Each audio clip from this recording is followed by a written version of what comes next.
Olá, bem-vindos a mais um E aí, professor? Estamos Como de vai volta. você, Martin? Tudo bem? Você foi rápido dessa vez, hein? Sim, eu estou ficando cada vez melhor nisso. Bom, eu vou muito bem, nada mudou. Que bom, meu amigo. Fico feliz em saber. Acho que temos que parar com essas brincadeiras, Walter. Talvez você esteja certo. Enfim, vamos começar o programa. Bom, antes de começarmos, vamos pedir ao Senhor que abençoe este episódio. Querido Pai, obrigado por nos unir novamente em um mundo que está rapidamente caminhando para o fim. Por favor, ilumine nossas mentes, conduza a essa conversa para que tudo glorifique o teu nome. Por Jesus, amém. O título do programa de hoje é Desolado. Da última vez que falamos sobre o selo de Deus, ou a marca da besta, e também a marca de Caim, certo? Nós olhamos para estas questões e certas teologias, certas ações por pessoas do mundo e também por religiões podem levar ao ponto em que Deus os declara desolados. E esta é uma situação bem triste. Muito, muito triste. Isso já aconteceu. Sua casa foi deixada desolada, vazia. Mas vazia do quê, Martin? Do Espírito de Deus. Então algo terrível deve estar acontecendo. O que significa a palavra desolado? Vamos analisá-la porque precisamos entender a questão em termos do que está acontecendo no mundo. Dissemos que iríamos olhar isso um pouco mais de um ponto de vista teológico, e então podemos voltar para o que está acontecendo na história. Para encaixar no quadro profético. Sim, porque se não conseguimos colocá-los em uma estrutura bíblica, aí tudo isso perde o sentido. Não passa de notícias. Simplesmente notícia. E isso é a última coisa que esse programa pretende ser, uma agência de notícias. Não queremos ser um noticiário aqui, apesar de que as notícias são interessantes no que diz respeito à profecia. Mateus 24, versículo 15. Quando, pois, virdes a abominação da desolação, prevista pelo profeta Daniel, estar no lugar santo, e quem lê que entenda, isso é muito interessante, Martin. Se você fosse ao versículo paralelo, que não colocamos aí, mas no Evangelho de Lucas é feita a mesma menção sobre a abominação da desolação, etc, etc. E lá é dito que quando fossem visto o exército cercando Jerusalém, mas não é qualquer exército, é o exército de Roma, a Jerusalém literal foi destruída pela Roma pagã literal. Agora, em um cenário do fim dos tempos, esta abominação da desolação, mencionada pelo profeta Daniel, não será o exército da Roma pagã, mas sim o exército daqueles que empunham o sinal de Anu, Sim, que também é Roma, mas em sua forma papal. sim, com uma carapuça de santidade. Sim, e este sinal de Anu foi transferido para agir em nome da primeira besta. E falamos sobre isso em nosso último episódio. Então, quando eu vejo este exército, esta estrutura de poder que forçará o mundo, e vejo a desenvolver-se, a receber a sua semelhança romana, pelos líderes que colocam sinais das cinzas em suas testas em sinal de subserviência a esse sistema romano. Em outras palavras, quando vejo a Igreja e o Estado se unindo, e o Estado retratando os aspectos de uma religião em particular, então devo começar preocupando-me com a abominação da desolação. O que é essa abominação que causa a desolação? Obviamente deve se referir à marca da besta. Porque depois da marca da besta vem a desolação. Sim, a destruição. Então não pode ser outra coisa. Uma vez que a marca da besta foi aplicada, então vem a desolação e a destruição. Mas para que a marca da besta seja aplicada, primeiro deve vir uma desolação da mente. Sim, um afastamento daquilo que Deus deseja. Exato. Afinal, por que as pessoas aceitariam se não tivesse a mesma mentalidade? A mentalidade do erro, da mentira, né? Então, Martin, todo esse quadro se torna muito interessante. Nos tempos antigos, lá em 70 depois de Cristo, os cristãos viram os exércitos romanos de pé no lugar santo. E para identificar isso, tinham que estudar o livro de Daniel. Sim. Então os primeiros exércitos que cercaram a cidade o fizeram em 70 depois de Cristo. Foi quando eles entenderam que tinham que estudar o profeta? Depois disso, houve um segundo cerco. E porque estudaram o livro de Daniel, eles sabiam o que estava acontecendo. Então, haveria essas tentativas de assumir o controle. Então, Martin, quando você vê isso acontecendo, estude a sua Bíblia. Estude o livro de Daniel. Deus, aqui, ele está deliberadamente, especificamente apontando para o livro de Daniel. Na verdade, é importante perceber que você deve estudá-lo agora, assim como eles estudaram antes do segundo cerco, porque aí seria tarde demais. Correto? É interessante que Marcos também utiliza essa terminologia. Mas quando virdes a abominação da desolação, predita pelo profeta Daniel, estando onde não deve, Olha só. isso é muito interessante. Então, ele estava no lugar sagrado, mas não deveria estar lá. Isso não deveria acontecer. Igreja e Estado devem ser coisas separadas. Roma não deveria estar ali. O religioso e o governo não podem se tornar um. Como a Universidade de Georgetown diz que deve ser. Pela força da espada. Correto? Aquele que lê, entenda. Os que estiverem na Judéia, fujam para os montes. Então, tudo isso é algo muito interessante. Temos que comparar o que aconteceu e o que está acontecendo agora. Não é quase que aquela mensagem, sai dela, povo meu? Uau, claro, com certeza. A oração de Cristo não é somente para aqueles que eram então seus discípulos, mas para todos os que crerão nele por meio das palavras dos seus discípulos até o fim do mundo. Jesus estava prestes a render a sua vida e a trazer vida e imortalidade à luz. Em meio aos seus sofrimentos e à rejeição diária, Cristo vislumbra 2000 anos, desde sua igreja até os últimos dias. Muito interessante, Martin. Isso soa quase como uma profecia. Que haveria apenas 2000 anos a partir da época de Cristo até o fim do mundo, não é mesmo? Ela poderia dizer qualquer outra data, 2200, 300, 400 anos, mas não, ela diz 2000. O Senhor tem tido uma igreja desde aquele dia, ao longo de todas as cenas do tempo, até o dia presente. A oração de Cristo nos apresenta uma igreja modelo. Devem estar em unidade entre si e com Deus. Quando os crentes estão unidos a Cristo, a videira verdadeira, eles são um com Cristo, cheios de simpatia e ternura e amor. Que cada alma faça eco dessa oração na mente, na petição, na exortação, para que sejam um, como Cristo é um com o Pai.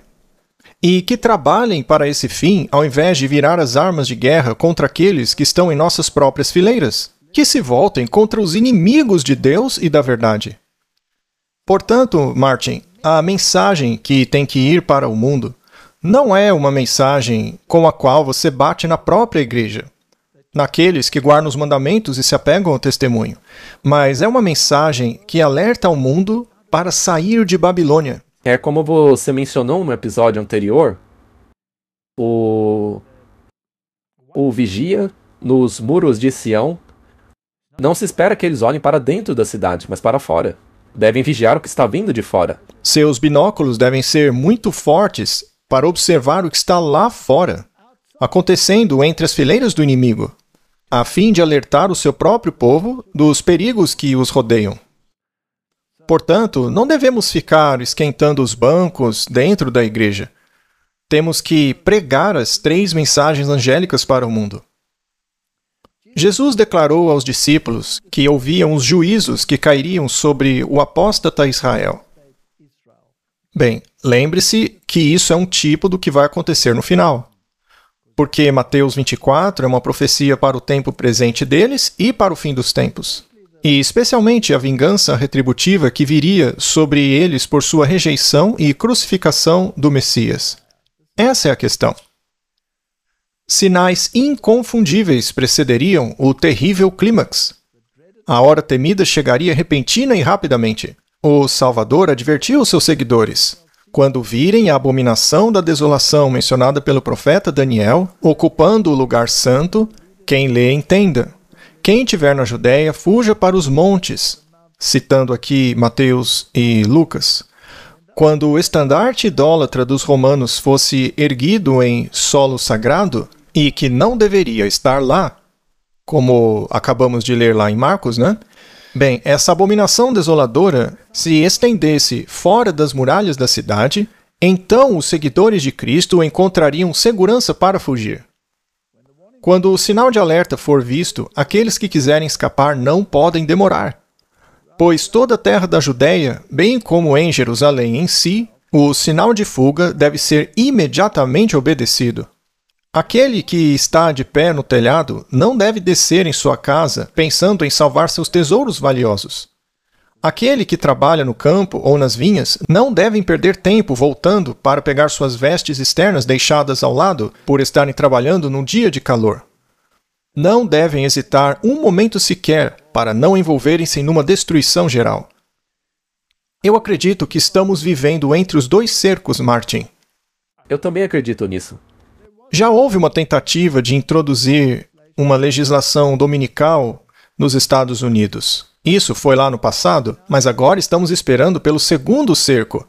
Este é o momento no qual devemos alertar as pessoas de que o exército romano está se aproximando onde as fileiras e o coração da igreja não deveriam estar. Isso é verdade. Não deveria estar ali. O sangue de Cristo e dos discípulos que eles tinham matado estava sobre eles. Aqui ela está falando dos judeus, referindo-se a eles como uma nação, não como indivíduos, porque milhares de judeus aceitaram o Messias, a Jesus. Julgamentos terríveis foram feitos contra eles. A maldição de Deus os seguiu e eles eram um provérbio e escárnio para os pagãos e para os cristãos. Agora vamos pular aqui para baixo.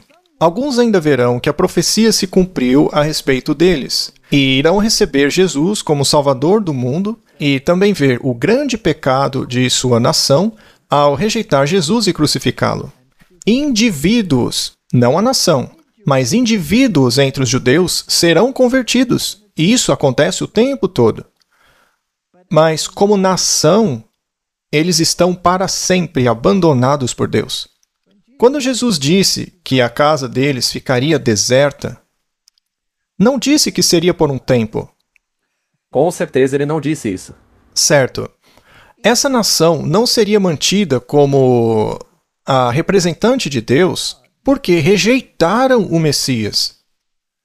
A igreja cristã, que nos seus primeiros anos foi composta apenas de judeus, ou praticamente apenas por judeus, seriam esses que levariam adiante a mensagem da salvação. A mesma mensagem que começou lá no Éden. Exato. Ela nunca mudou. Mas como nação, eles foram abandonados por Deus para sempre.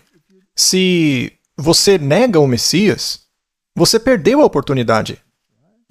Aquela nação perdeu a oportunidade.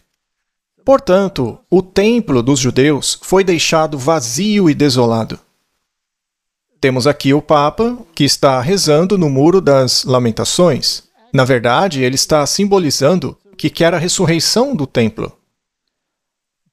Mas Paulo diz claramente que a igreja se tornou o templo do Deus vivo. Sim, do templo físico não estaria pedra sobre pedra. Paulo disse que um homem se consideraria Deus na terra, tentando sentar-se naquela igreja fingindo que é isso, fazendo regras para quebrar os mandamentos de Deus, colocando os seus mandamentos no lugar. Bem, ele faz tudo isso. Eu retirei esta citação aqui deste livro ao lado. É de Palmer Robertson. Ele afirma: reconhecer um povo distinto como destinatário das bênçãos redentoras de Deus e que ainda tem uma existência separada da Igreja de Jesus Cristo, cria problemas teológicos insuperáveis. E isso é verdade, Martin. Jesus Cristo tem apenas um corpo. Ele tem apenas uma noiva, não duas. Apenas um povo que ele chama como seu, que é o verdadeiro Israel de Deus. Esse único povo é composto de judeus e gentios que acreditam que Jesus é o Messias prometido. Então, eu não sou o único que afirma isso. Essa tem sido a palavra de ordem dos reformadores desde o início. Muito bem. Martinho Lutero, ao falar sobre Gálatas 6:16, diz assim: sobre o Israel de Deus. Aqui Paulo ataca os falsos apóstolos e os judeus que se gabavam de seus pais, de sua eleição, da lei, etc.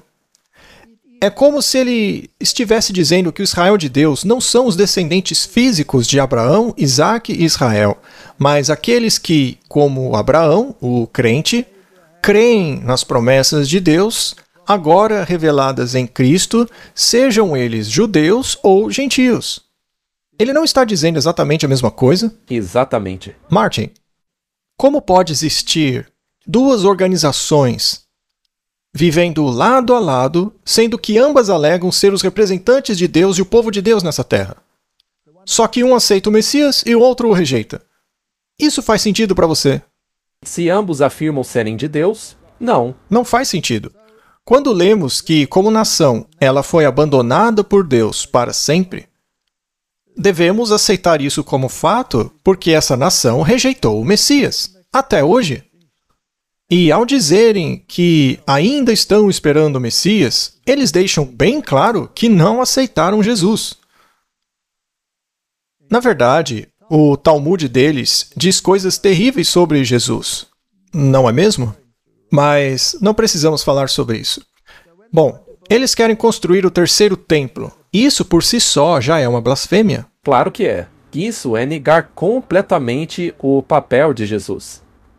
Esta nação ficou vazia e desolada porque rejeitaram o Messias e os seus ensinamentos. Agora, quando a igreja cristã fizer o mesmo, ela também não ficará desolada? Sem dúvida alguma. Martin, nós sabemos, pelas profecias de Apocalipse, que a besta é o sistema católico romano. Não indivíduos, mas o sistema romano. O mesmo se aplica aqui.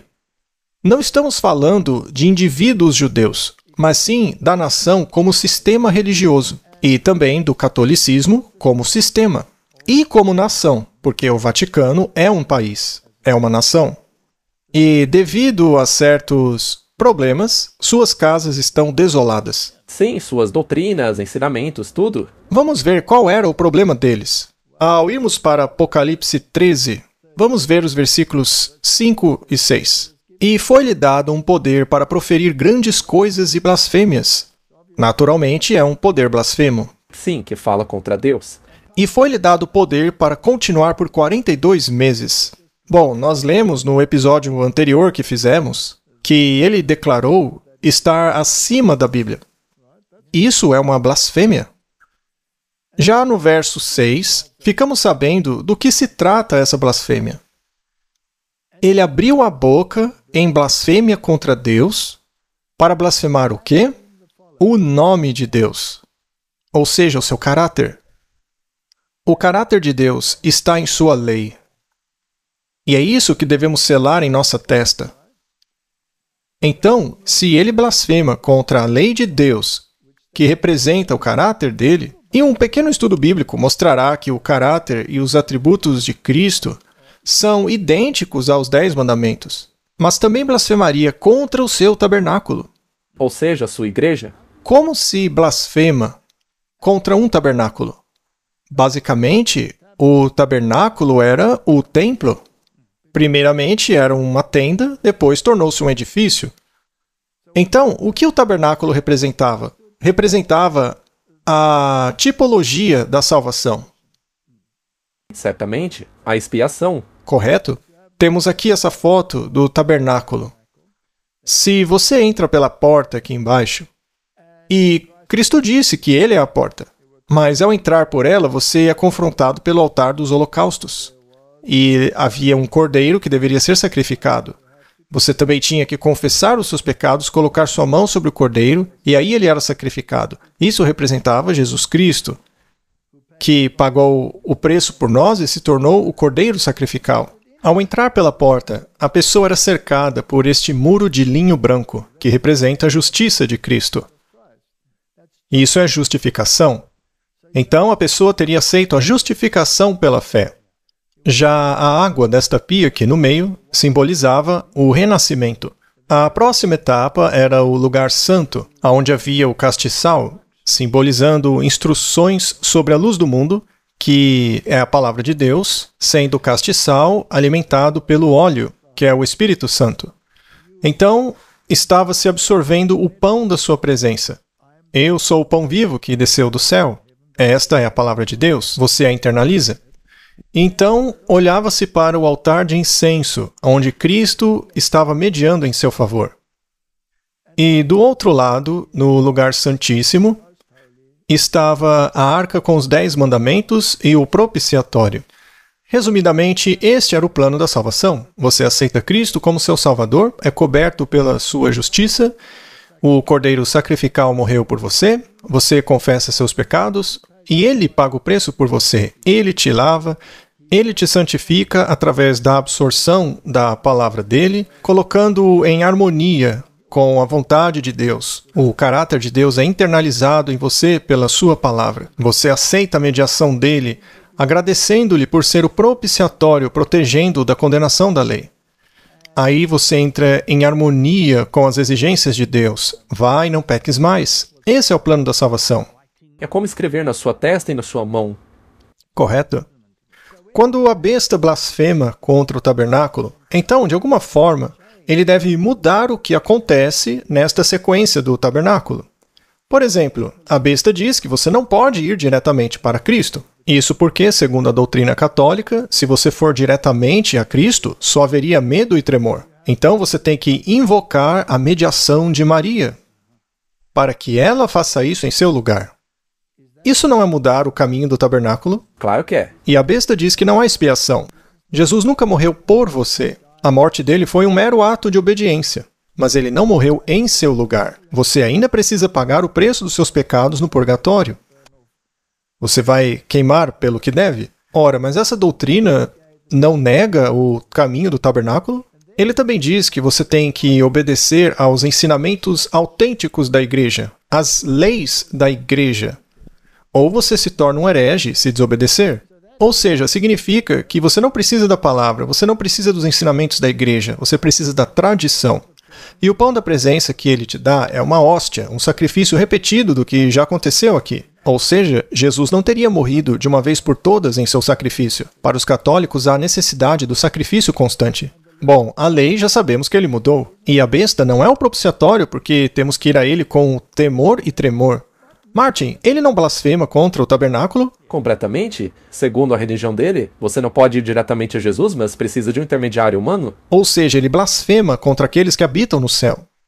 Bom, Martin, o que dizer também dos anjos? Ele descreve os anjos como pequenos bebês gordos voando por aí. Isso é horrível. E ele diz que Jesus foi um ser gerado. É verdade? O Pai o teria gerado? O Pai o teria gerado e os dois juntos teriam soprado o Espírito Santo à existência. Mas em Jesus havia vida não emprestada, não derivada. Jesus tem vida dentro de si mesmo. Ele é Deus. Sim, e isso não é blasfemar contra ele? Portanto, Martin, se você nega a maneira pela qual foi salvo pelo sangue de Jesus, você está negando o princípio da justificação. É isso mesmo. Isso não é rejeitar o Messias? Completamente? Porque então você está fazendo exatamente o que o Caim fez? Muito bem, vamos analisar a teologia de Martinho Lutero. Esta única e firme rocha, que chamamos de doutrina da justificação, insistia Lutero, é o artigo principal de toda doutrina cristã que compreende o entendimento de toda piedade. Se você jogar isso fora, está rejeitando o Messias. Você até pode chamá-lo de Deus, mas ao negar a justificação e ao colocar as obras de Caim no lugar das obras de Abel, aí você recebe a outra marca. Para a tradição de Lutero, a doutrina da salvação pela graça apenas, por meio unicamente da fé em Cristo, é a principal matéria sobre a qual todos os demais ensinos se apoiam. Se você nega isso, você nega o tabernáculo. Então, aqui está outra citação do livro Fé e Obras, que diz assim: este assunto tem que se tornar claro e distinto. É impossível influenciar nada em nossa posição diante de Deus ou no dom de Deus para nós por meio do mérito da criatura. Não posso fazer nada para me salvar. Se a fé e as obras pudessem comprar o dom da salvação para alguém, neste caso, o Criador estaria sob obrigação para com a criatura. Aqui está uma oportunidade para a falsidade ser aceita como verdade.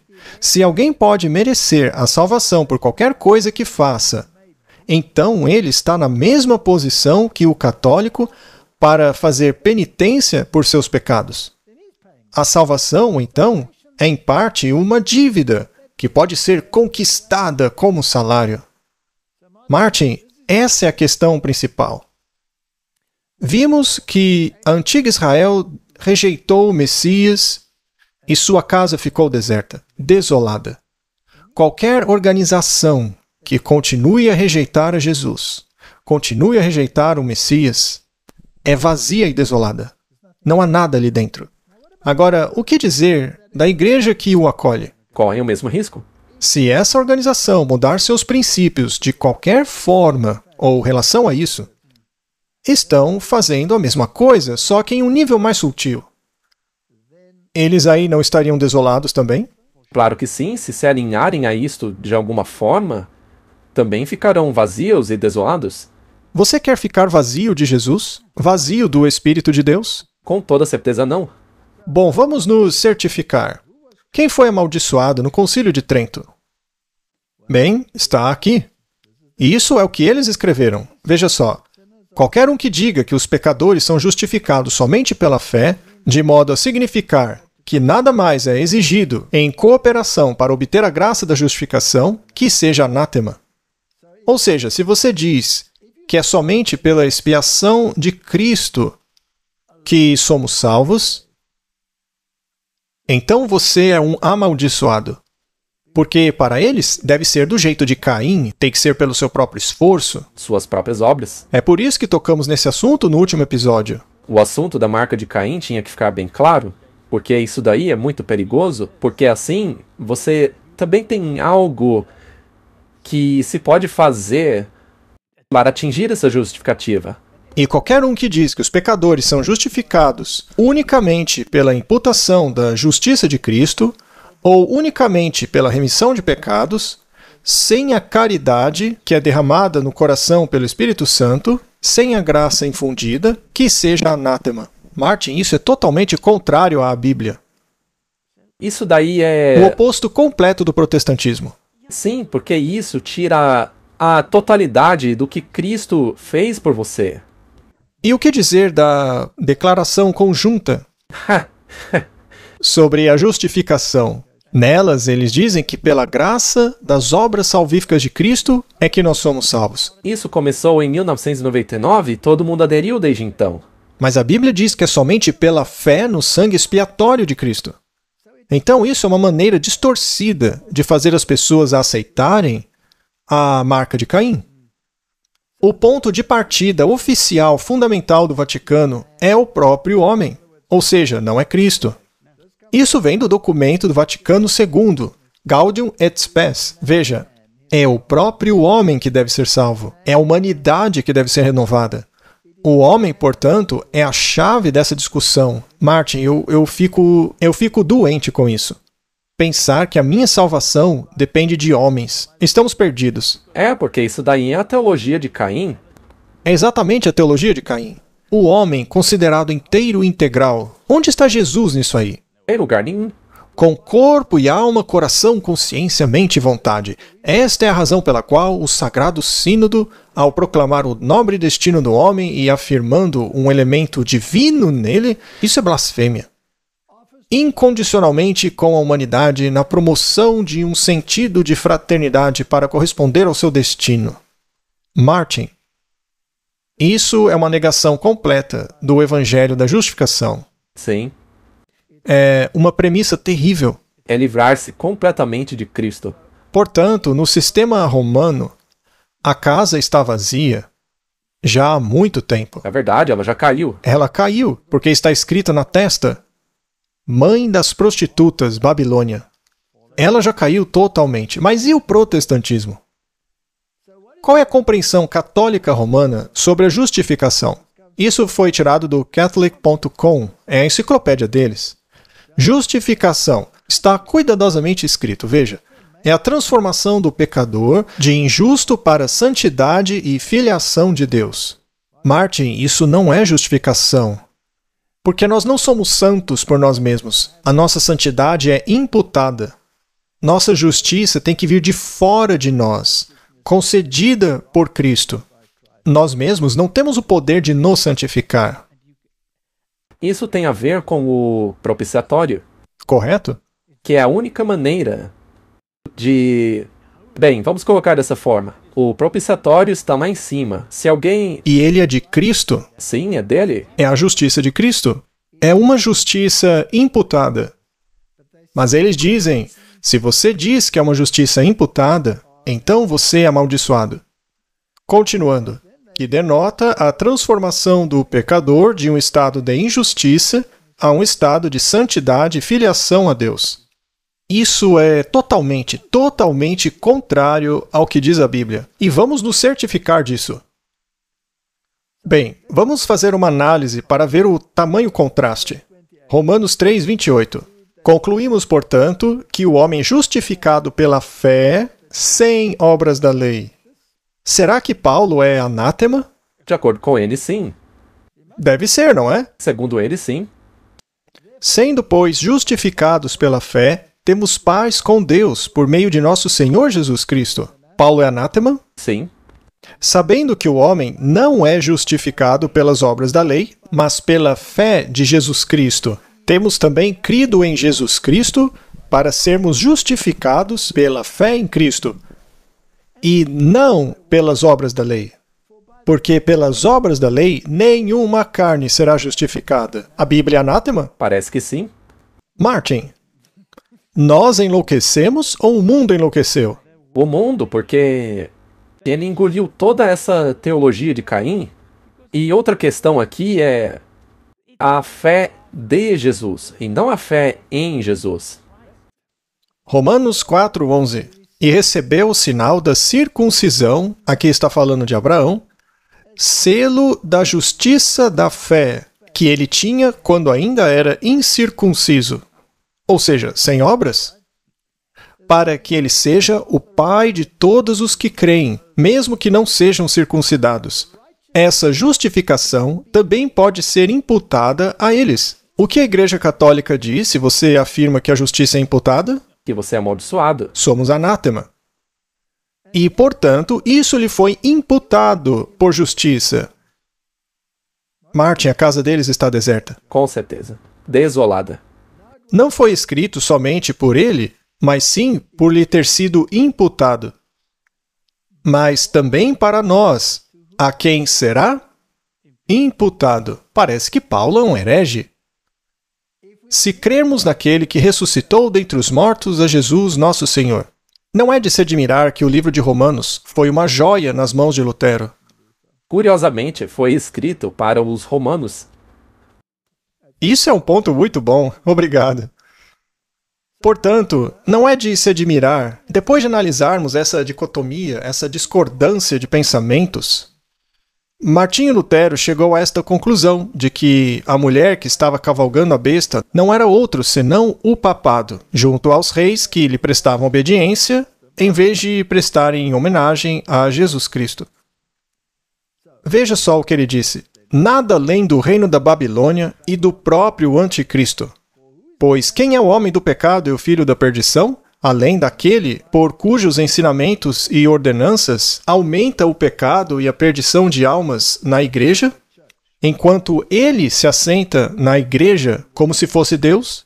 Todas essas condições têm sido cumpridas já há muitos séculos pela tirania papal. Foi isso que Lutero concluiu. E como eles não mudaram essa doutrina até hoje, não temos escolha a não ser concordar com ele. Eles não mudaram absolutamente nada desde então. Temos aqui a história da Reforma Protestante de Amiens, e diz assim: Lutero provou pelas revelações de Daniel e João, ou seja, o livro de Apocalipse, pelas epístolas de Paulo, Pedro e Judas, que o reinado do anticristo, previsto e descrito na Bíblia, foi o papado. Ele não sugeriu isso, ele provou isso. E todo o povo disse amém. Um santo terror tomou conta de suas almas. Foi o anticristo a quem contemplaram sentado no trono do pontífice. Esta nova ideia, que ganhou maior força das descrições proféticas lançadas por Lutero entre os seus contemporâneos, infligiu o golpe mais terrível a Roma. Martin, veja bem, se aqueles dias não tivessem sido encurtados, ninguém sobreviveria. Então Deus, em sua misericórdia, infligiu este terrível golpe em Roma, mas levou alguns séculos para tirar o seu poder temporal. Ou pelo menos assim parecia. Eles ainda estavam atuando. Mas por trás das cortinas, surgindo agora nos Estados Unidos da América. Certo, então no passado todos pensavam assim, mas hoje ninguém pensa mais. Não. Por quê?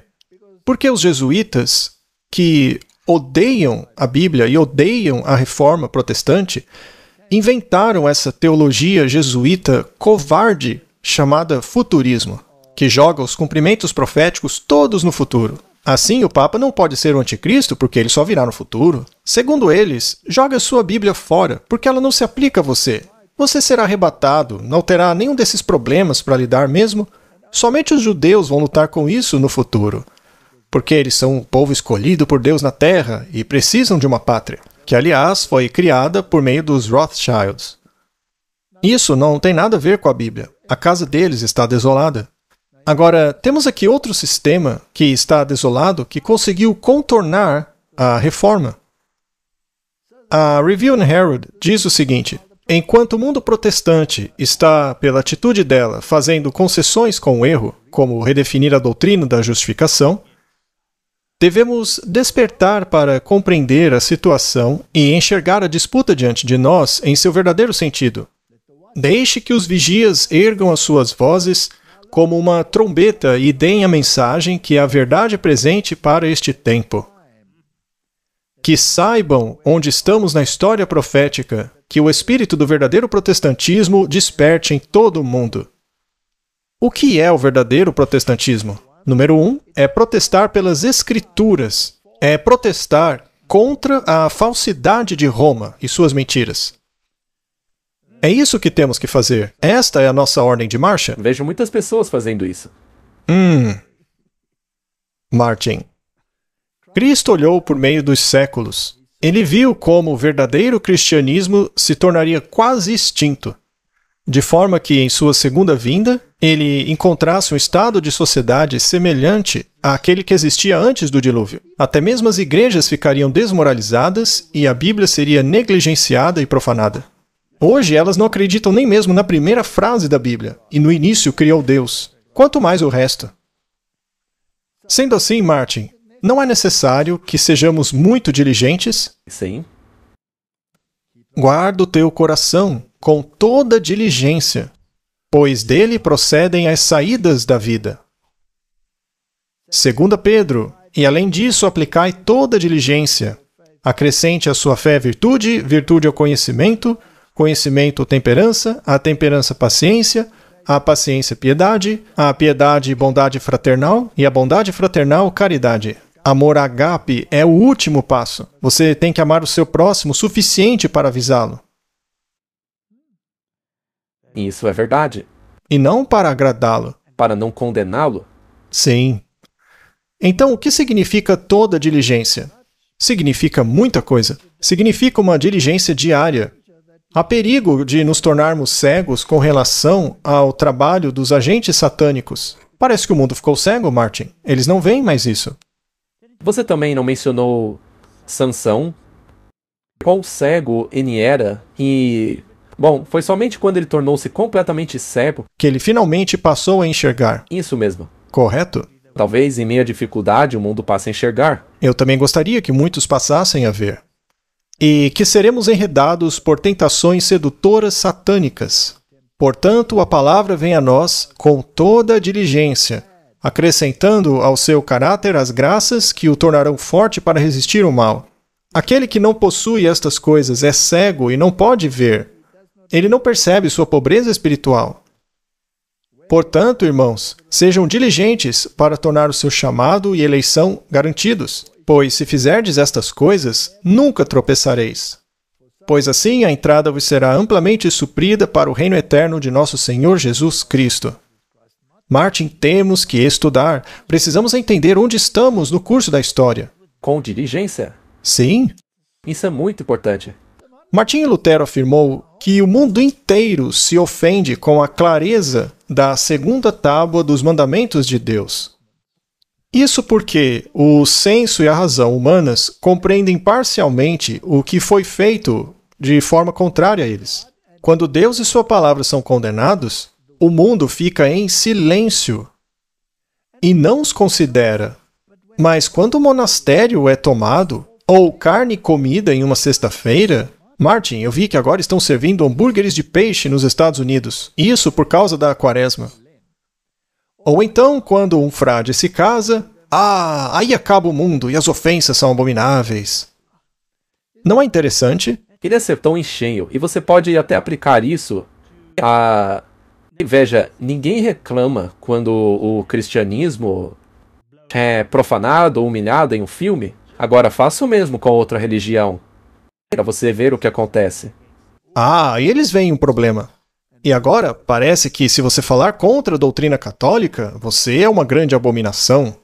Mas e se essa doutrina não tiver nada a ver com a Bíblia? Eles não se importam nem um pouco com os 10 mandamentos. Agora, ouse descumprir as regras da quaresma para você ver.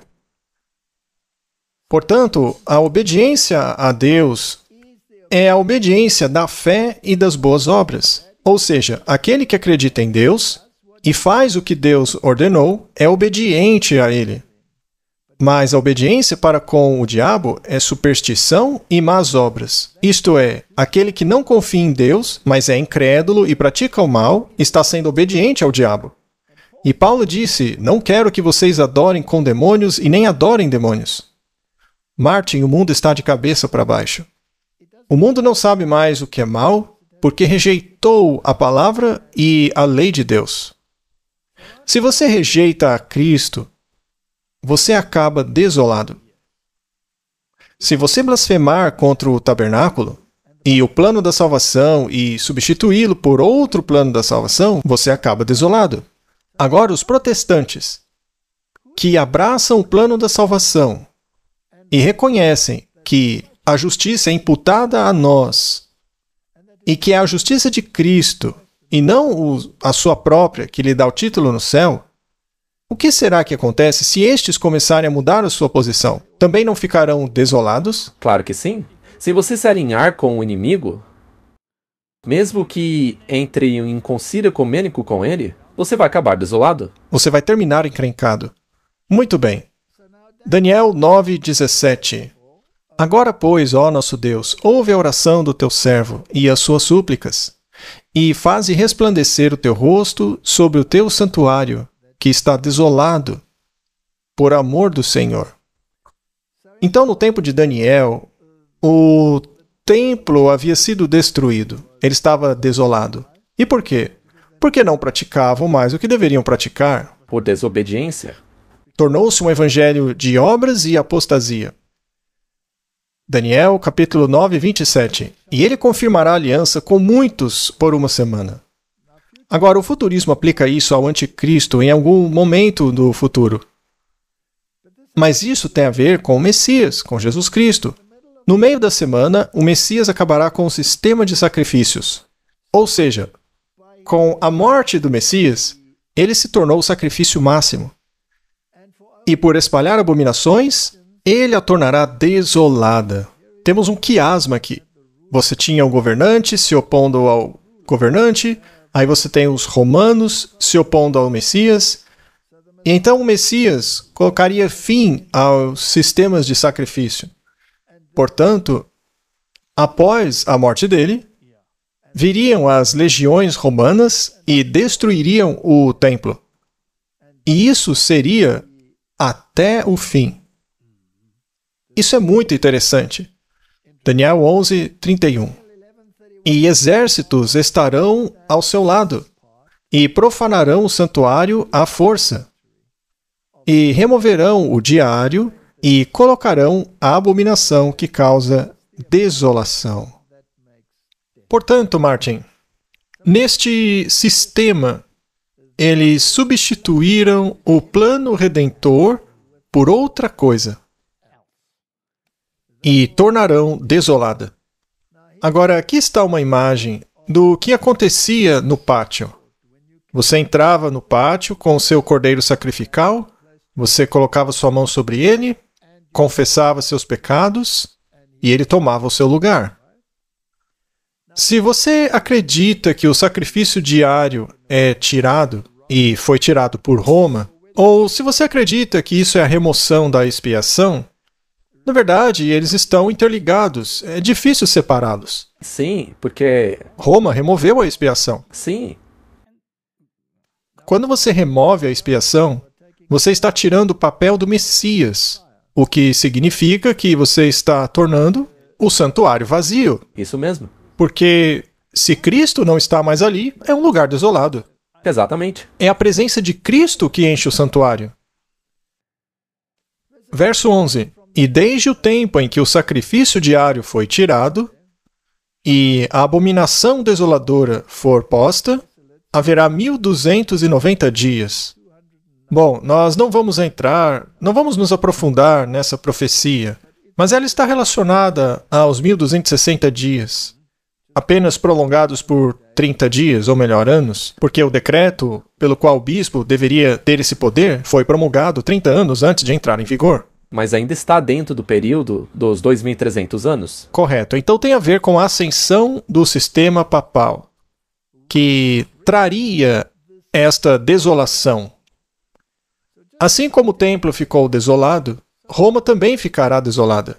Sim, caída. Será que os protestantes também ficarão desolados? Ao se alinharem com Roma, é claro que ficarão. Afinal, Deus disse, sai dela. Jeremias capítulo 12, verso 10. Bom, isso daqui é o profeta que está falando antes da destruição, que aconteceu na época dele. Sim, Muitos pastores destruíram minhas vinhas, pisotearam minha porção sob seus pés, fizeram da minha porção agradável um deserto vazio. Removeram a doutrina da salvação e a substituíram pela doutrina das obras. Resumindo, outro sistema que está associado ao período de governo papal fará exatamente o mesmo, mas com outro pretexto. Muito bem, vamos continuar nossa história. Então Jeremias continua e diz: eles a tornaram desolada. quem? Os judeus. Sim, os próprios judeus. Eles tornaram desolada. E como fizeram isso? Removendo a tipologia do Messias que morreria em seu lugar e substituindo por um sistema de obras. Eles valorizaram mais o símbolo do que o significado que o símbolo representava. Sim, e estando desolada, ela chora a mim. Imagine só para o profeta a tristeza de ver isso. Toda a terra foi feita desolada. Se você remover o Messias da sua religião, então toda a terra ficará desolada. Porque ninguém leva isto a sério. Martin, se o plano da salvação não for o cerne da questão, não adianta de nada. Sua religião é vazia. É por isso que Jesus disse a eles que a casa deles ficaria deserta, desolada. Em verdade vos digo que não me vereis, até que chegue o tempo em que me vereis, dizendo, bendito o que vem em nome do Senhor. Esta é a segunda vinda. Então, Martin, não faz diferença alguma construírem um terceiro templo. Mesmo que o construam, não fará diferença alguma, porque ele continuará vazio da presença de Deus até a segunda vinda. Correto?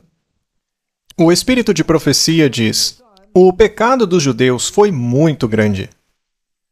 Mas aqueles em nossos dias que têm diante de si a história de Cristo na terra e de sua rejeição pelos judeus, pecam em um grau muito maior. Então, eles pecam em um grau muito maior. Eles têm o testemunho dos seguidores de Jesus ao longo de um período de quase 2000 anos. Que período ela está mencionando? 2000 anos depois de Cristo. Deve ser mais ou menos agora, né, Martin? É só fazer as contas. Eles têm muito mais luz do que os judeus tinham. Todos os outros erros são insignificantes comparados ao pecado de rejeitar Cristo. Desviar-se dele é rejeitar a verdade infinita, o amor, a retidão, e fechar a porta do coração a toda iluminação celestial. É acolher a escuridão e o desespero. Já aceitá-lo é luz, paz e alegria. A questão não mudou, Martin. Não, é o mesmo problema que ocorreu com Caim, e continua até hoje. Quando você não segue o caminho de Cristo, o resultado é a desolação. Exato. Esse é o caminho de Caim. Bom, quando leio Apocalipse 13:18, nós lemos uma carta que se aplica diretamente à igreja remanescente de Deus nos últimos dias, aqueles que guardam os mandamentos e se apegam ao testemunho de Jesus. Estes são aconselhados a comprar ouro provado no fogo. Em outras palavras, a ter um caráter semelhante ao de Cristo, moldado no fogo da aflição, para que sejam ricos e vestidos de branco, que é a justiça de Cristo. Isso é o que importa. Para que esteja vestido e a vergonha de sua nudez não apareça. O problema é que nós tentamos nos vestir com os nossos trapos das próprias obras. E também para ungir os teus olhos com colírio, para que vejamos. É possível que até os eleitos sejam enganados? E você pode pensar que um sistema que coloca o nome de Jesus em sua boca, mas o nega e chama tudo o que pertence a Jesus de anátema? Será que isso é problemático? Ora, é claro que é. Infelizmente, muitos são enganados com isso. Portanto, a porta do coração deve ser aberta ao Espírito Santo, pois ele é o santificador e a verdade é o intermediário. Deve haver uma aceitação da verdade como ela é em Jesus. Essa é a única e verdadeira santificação. A palavra é a verdade. Leiam a oração de Cristo por unidade, que disse: guarda em teu nome aqueles que tu me deste, para que eles sejam um, assim como nós somos. Martin, tem tanta divisão nesse mundo. Na igreja? Sim, na igreja. A oração de Cristo não é somente para aqueles que agora são seus discípulos, mas para todos aqueles que crerão em Cristo pelas palavras dos seus discípulos até o fim do mundo. Jesus estava prestes a entregar sua vida para trazer a vida e a imortalidade à luz. Cristo, em meio aos seus sofrimentos e sendo diariamente rejeitado pelos homens, olhou adiante ao longo de 2000 anos. Não são 2.500, Martin. São 2.000. Também não é 1800. Olhou todo esse tempo até a sua igreja que existiria nos últimos dias, antes do fim da história dessa terra. Martin, eu estou colocando isso aqui para mostrar onde estamos no fluxo do tempo. Olha, eu já vi uns 3 textos aí fazendo menção desse 2000 anos. Será que não são 2050, talvez 2090, Martin? Quem sabe sejam 4.000 anos? É um valor inconclusivo, né? Enfim, voltemos ao ponto principal. O ponto principal é a justificação pela fé. No fim, isto é o cerne de tudo. Então, a mensagem do terceiro anjo. Vários me escrevem perguntando se a mensagem da justificação pela fé é a mensagem do terceiro anjo. Mensagem esta que diz para não aceitarmos a marca da besta. E eu respondo a eles dizendo que sim, esta é a mensagem do terceiro anjo em verdade. Em plenitude? Martin, guardar o sábado, segundo eles, é uma obra. Mas nós descansamos no sábado. É um mandamento que manda descansar. Como se trabalha e descansa ao mesmo tempo? Eu não sei. Essa é a dicotomia que Satanás está promovendo. Enquanto no domingo, segundo o catecismo da Igreja Católica Romana, você tem que fazer um sacrifício, Isso me soa trabalho. que é a missa. Mas eu achava que o sacrifício já foi feito. Eu também. E agora temos que trabalhar em outro sacrifício. Mas a Bíblia diz, por um sacrifício vocês foram aperfeiçoados. Em outras palavras, justificado. Então, do que se tratam todos esses outros sacrifícios? Não foi o que os judeus fizeram? Eles não se envolveram em sacrifício após sacrifício, e o sacrifício se tornou a obra, e se esqueceram da essência do sacrifício, que era Cristo? Não é exatamente o que os judeus fizeram, só que de outra forma. Sim. Muito bem. Em outras palavras, Jesus é a única esperança da alma pela fé. Que, aliás, para eles é um anátema, né? Toda alma pode dizer como o salmista: quem tenho eu no céu senão a ti? E não há ninguém na terra que eu deseje além de ti. No momento em que o pecador se apodera de Cristo pela fé, seus pecados não estão mais sobre ele. Cristo se coloca no lugar do pecador e declara: eu suportei a sua culpa. Fui punido por sua transgressão. Eu tomei os seus pecados e coloquei minha justiça sobre você.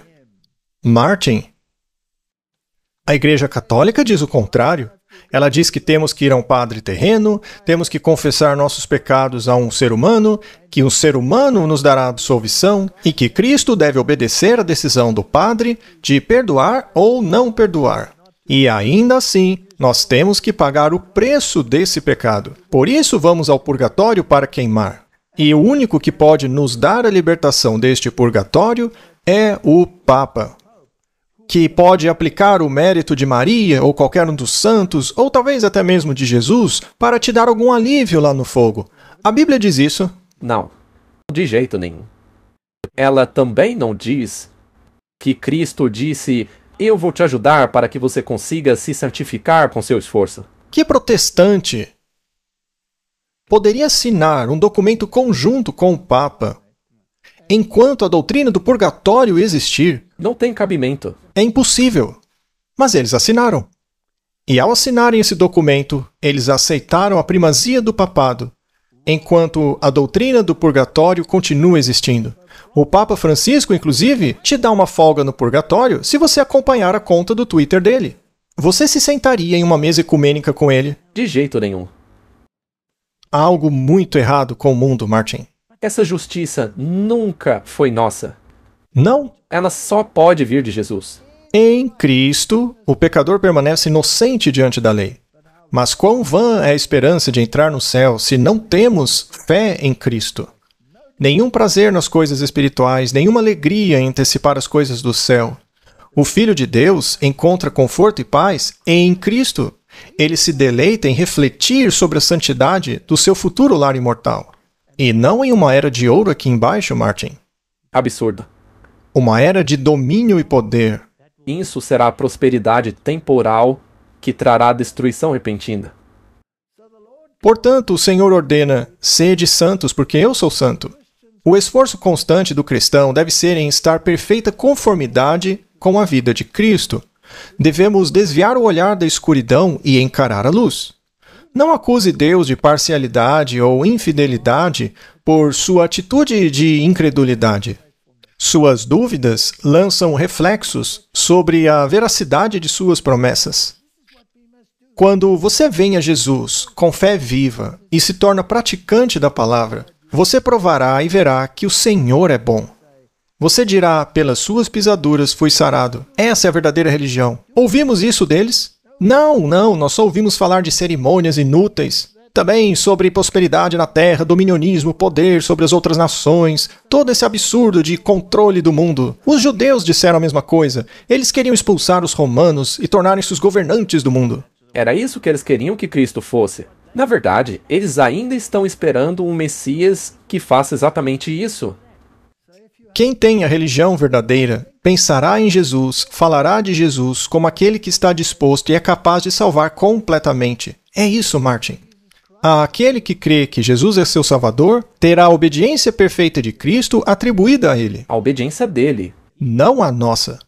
Essa é a questão principal. Somos perdoados quando olhamos para Jesus como nosso substituto e fiador. A promessa é que se confessarmos os nossos pecados, Ele é fiel e justo para nos perdoar e nos purificar de toda a injustiça. Não essa pompa e cerimônia, esse absurdo de rituais, de jejuns, hambúrgueres de peixe, tudo o que você pode imaginar. Isso não vale nada. Nada disso vale nada. Nada. Isso parece como o Simão Mago, que queria comprar o Espírito Santo. É impossível comprar o Espírito Santo. Vamos ler apenas as partes destacadas. Cristo veio ao nosso mundo para remodelar o caráter deformado do homem. Jesus não veio construir uma era dourada, um grande império terreno. Não. Jesus veio para restaurar o nosso caráter, que é extremamente deformado. E eu confesso que é isso mesmo. E, Martin, eu vou dizer que você também não escapa, viu? Seu caráter é extremamente deformado, viu? Eu sei, Walter. É por isso mesmo que eu fico feliz que eu não tenha que restaurá-lo. Exato. Jesus faz isso. Enquanto Jesus restaura, sua esposa te lembra do quão deformado seu caráter é. Então, a rica promessa é que seremos participantes da natureza divina. Isto significa tudo para nós. Sermos participantes da natureza divina. Martin, é contemplando Jesus que somos transformados à semelhança dele. Não é por rituais, por peregrinações, penitências, orações repetidas, castigos, hambúrgueres de peixe, cruzes de cinza na cabeça. Não, nada disso. Eu não estou criticando o hambúrguer de peixe, tá? Não tenho problema nenhum com ele. A minha questão é que isso não pode ser um meio de salvação pelas obras. Você não será declarado justo por comer um hambúrguer de peixe. Isso é perda de tempo. E é a mesma coisa com a questão da formação espiritual. Algumas pessoas acham que sentar-se e ficar repetindo infinitamente as mesmas palavras, isso vai te aproximar de Deus. No fim, tudo isso aí se resume em fazer coisas para merecer a aceitação de Deus. É isso mesmo, Martin. É o sangue de Cristo que nos torna aceitáveis. Portanto, não é de se admirar que esteja lá em Tito, versículo 3. Não pelas obras de justiça que fizemos, mas segundo a sua misericórdia, Ele nos salvou por meio da lavagem, da regeneração e renovação do Espírito Santo. Mas para a Igreja Romana isso é anátema. Para mostrar nos séculos vindouros a suprema riqueza da sua graça, demonstrada pela sua bondade para conosco em Cristo Jesus. Pois pela graça são salvos por meio da fé, e não por vocês mesmos. Isso é dom de Deus. Não posso comprar minha salvação fazendo coisas, mas eu posso mostrar que a alcancei por meio das boas obras. Elas fluem de você. Pois fé sem obras é morta. As pessoas não entendem. É uma consequência, não um meio. É simplesmente inverter a ordem das coisas. O problema está em nós mesmos, porque ao entendermos a questão na ordem errada, nós acabamos nos tornando santos. Martin, sua esposa provavelmente lhe lembra inúmeras vezes que você ainda não é santo. Com certeza. Você ainda está na luta árdua, meu amigo. Ah, se a igreja pudesse te ver agora. Não pelas obras, para que ninguém se glorie, porque somos feitura sua, criados em Cristo Jesus para boas obras, as quais Deus antes ordenou que andássemos nelas. Haverá boas obras? Claro, como resultado. Mas não são nossas obras. Não há nada do que se gabar. No fim, é Ele operando em nós as obras de justiça. Há caminhos divergentes de verdade e erro. Os anjos de Satanás são sábios para fazer o mal. Eles criarão aquilo que muitos chamam de luz avançada e a proclamará como uma nova maravilhosa. No entanto, embora alguns aspectos a mensagem possa ser verdadeira, ela está misturada com invenções humanas e ensinará como doutrinas mandamentos de homens. Então, se você aceita tradições em vez das escrituras, isso é uma mistura, não é mesmo? E o problema é que existe uma certa quantidade de luz na mentira. É como um alimento com uma gota de veneno. Se alguma vez houve um momento em que deveríamos vigiar e orar com real fervor, é agora. Muitas coisas aparentemente boas precisarão ser cuidadosamente consideradas com muita oração. Isso está acontecendo agora mesmo. Hoje mesmo, vemos na televisão muitas coisas aparentemente boas acontecendo, mas que precisam ser cuidadosamente consideradas. Para onde isso aí está nos levando? Temos que considerar com muita oração, pois o inimigo coloca dispositivos que conduzem almas por um caminho que é muito próximo ao caminho da verdade. Um caminho que é difícil ser distinguido como errado. Está acontecendo agora? Com toda certeza está acontecendo agora. Agora mesmo. Mas o olho da fé é capaz de discernir que tal caminho desvia da verdade. Está te levando em outra direção. Desviando quase imperceptivelmente do caminho da verdade. A princípio pode ser considerado positivamente correto, mas depois de um tempo é visto amplamente como divergente do caminho que conduz à santidade no céu. Meus irmãos, eu vos advirto, para que façais caminho reto para os teus pés, para que o coxo não se desvie do caminho. Martin, isso está acontecendo no mundo hoje. Isto significa que você precisa ser capaz de ler o que está escrito na parede. Muito bem colocado. Do contrário, você estará trilhando o caminho errado. Correto. A heresia agora é apresentada como doutrina bíblica. Vemos centenas deles. Chegou o momento em que não podemos confiar na doutrina que chega aos nossos ouvidos, a menos que vejamos que ela se harmoniza com a palavra de Deus. Existem heresias perigosas que serão apresentadas como doutrinas bíblicas, e temos que nos tornar familiarizados com a Bíblia para que possamos discerni-las. A fé de cada indivíduo será testada, e todos passarão por uma prova que exigirá muito discernimento. Estamos nesse tempo. Por isso precisamos ser sóbrios, como disse Pedro, vigilantes, porque nosso adversário, o diabo, é um leão rugidor andando ao redor buscando a quem possa engolir. Se não compreendermos como as chamadas boas coisas que estão acontecendo no mundo hoje estão desviando-nos do caminho da salvação, então terminaremos blasfemando contra o santuário, contra o tabernáculo. Esta crise está gradualmente se aproximando de nós. O sol brilha no céu, passando por seu ciclo habitual. Os homens continuam comendo, bebendo, acotovelando-se uns contra os outros. A maior excitação prevalece, mas a hora da provação está se aproximando rapidamente, e a porta da graça pode ser fechada muito em breve. Você concorda com isso? Claro. Então vamos falar um pouco mais sério. Apocalipse 18 diz: E depois destas coisas, vi descer do céu outro anjo, tendo grande poder, e a terra foi iluminada com sua glória. E clamou fortemente com grande voz, dizendo: Caiu a grande Babilônia. Ela se tornou morada de demônios, refúgio de todo espírito imundo, e uma gaiola para toda ave imunda e odiável. Então existe um falso Espírito Santo. Os demônios estão dentro de Babilônia. E já que é este o caso, pode Jesus estar dentro dela também? Não. Nunca. Eles estão desolados. Sim. As igrejas podem ficar desoladas? Claro que sim. Afinal, esse pássaro imundo e odioso faz parte das igrejas. É um falso Espírito Santo. Se o Espírito lhe disser que não precisa mais cumprir a lei, e por outro lado Jesus diz: se você me ama, guarde os mandamentos, então os dois estão em uma clara contradição um com o outro. Uma é do diabo, a outra não. E a Babilônia é morada dos demônios. E se a justificação agora é somente pela graça e não mais pela fé, e está nas obras de Cristo e não no sangue que ele derramou, que doutrina é essa? Seria a doutrina do Espírito Santo ou uma doutrina do diabo? Do diabo. Claro. doutrina dele. Muito bem. É o oposto de Cristo. Quando a Bíblia diz que eles beberam do vinho da ira, da fornicação, e que os reis da terra, e veja, aqui é plural, né? Cometeram fornicação com ela, e os mercadores da terra se enriqueceram pela abundância de suas iguarias, porque são todos controlados pelos cavaleiros de Malta e pelos jesuítas, né?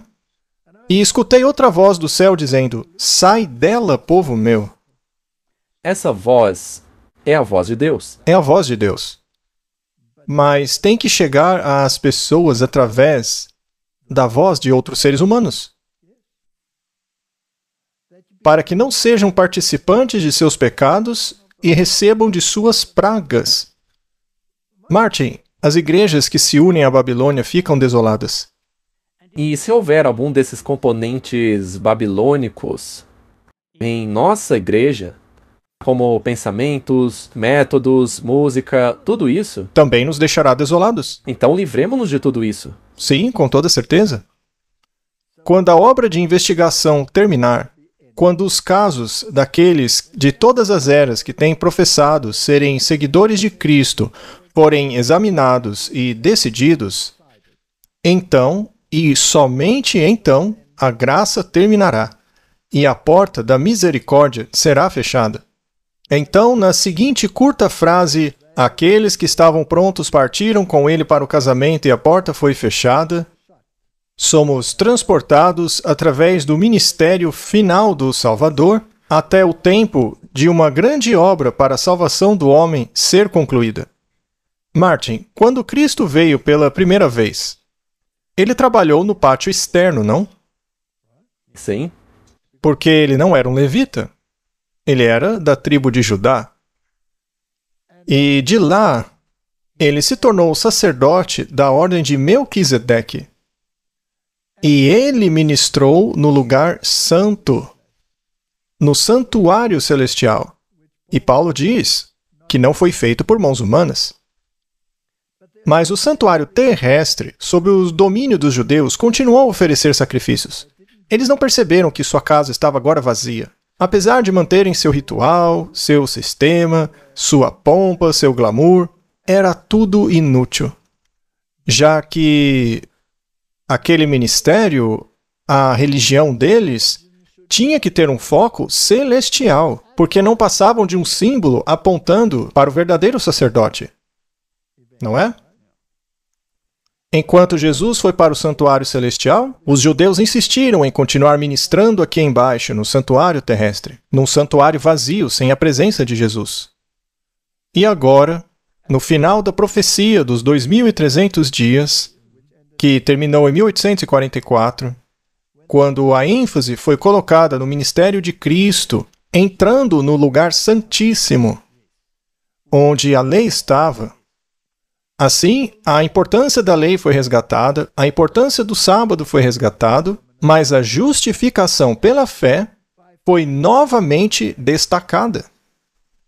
Mas as igrejas de hoje rejeitam tudo isso. sim, elas continuam no lugar santo. Então a casa delas não está desolada? Exatamente. E quem se encarregou de preencher esse lugar vazio? Satanás? Satanás com seus demônios e um falso Espírito Santo. Acabamos de ler isso. Então a mensagem é: voltem à harmonia com a lei. Aqueles que guardam os mandamentos de Deus e se apegam ao testemunho de Jesus. Mas a mensagem deles é: não, a lei foi abolida. Esqueça os mandamentos. E mesmo aqueles que ainda se apegam a uma lei, se apegam à lei do Papa, e não à lei da Bíblia. Se colocam sob a autoridade de outra pessoa, e não de Deus. Rejeitam o selo de Deus para receberem a marca da besta. Então, o perigo do que eu estava mencionando antes é que você pode até mesmo estar sentado na igreja correta. Ainda assim, você pode ter a mentalidade babilônica, com a música e tudo mais. Sim, em seu corpo, o templo espiritual. E neste caso, esse templo fica vazio. E ao dizer isso, eu não estou dizendo para as pessoas saírem da igreja. Estou dizendo para saírem da mentalidade, dessa mentalidade babilônica. Mas se a sua igreja recusa-se a guardar os mandamentos de Deus e também nega a justificação pela fé, aceitando uma justificação papal, então você se tornou parte da Babilônia. Aí sim você tem que sair do sistema, incluindo a igreja que pertence ao sistema. Desolação é destruição. É exatamente isso que acontecerá a esse sistema. É por isso que o terceiro anjo, em Apocalipse 14, clama em voz muito alta: se alguém adorar a besta... E veja, é muito simples. Aquele que você escolheu para obedecer é aquele a quem você adora. Ou que seja uma imagem dele. É o mesmo princípio vindo à tona no protestantismo, nos Estados Unidos da América. Continuando, e receber sua marca na testa ou na mão, esse beberá da ira de Deus. Porque estão desolados, Martin. Se tornaram casa de demônios também. E ouvi outro dizer: assim mesmo, Senhor Deus Todo-Poderoso, verdadeiros e justos são os teus juízos. Isso é Apocalipse 16, verso 7.